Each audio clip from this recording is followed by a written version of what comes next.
ልጁ ከደህንነት ጠባቂው ሰላምታ እንዴት መስጠት እንዳለበት እየተማረ ነበር። በድንገት ራሱን ከቤት ቆለፈ። የደህንነት ጠባቂው በሩን እንዴት መክፈት እንዳለበት እንደሚያውቅ ነገረው። ሁለት ፈጣን ኑድል ወስዶ ለጥቂት ሰከንዶች የበሩ መቆለፊያውን ያዘ እና በሩ ተከፈተ። ከዚያም ወዲያውኑ ወጣ። ልጁ አዲስ የገዛውን የሮቦት ልብስ ለመልበስ ወደ ቤቱ ተመለሰ። ልክ በዚያን ጊዜ የበሩ መክፈቻ ድምፅ እንደገና ተሰማ። ከበፊቱ የነበረው ተመሳሳይ የደህንነት ጠባቂ ወደ ክፍሉ ገባና መፈለግ ጀመረ።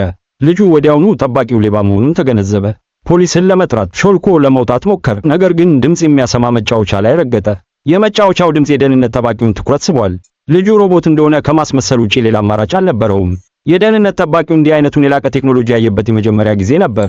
ሮቦቱ አንድ ጎድጓዳ ሳህን ኑድል እንዲያበስል አዘዘው። ጠባቂው ኑድል ሲጨርስ የሮቦቱ የሆድ ጩኸት ሰማ። ልጁ በእርግጥ ተርቦ ነበር። ጠባቂው ሮቦቱ ችግር እንዳለበት ስላሰበ ወደ አልጋው ተሸክሞ መሳሪያዎቹን አውጥቶ ለመበተን ተዘጋጀ። ልጁ ሊጋለጥ ሲል የበሩ ደወል ጮኸ። ጠባቂው በሩን ከፍቶ የልጁ ጓደኛ እንደሆነ አገኘው። ልጁ የሮቦቱን ልብስ አውልቆ ከእንቅልፉ እንደነቃ አስመሰለ። ጓደኛው ስማርት ሰዓት ለብሶ እንደሆነ አስተዋለ።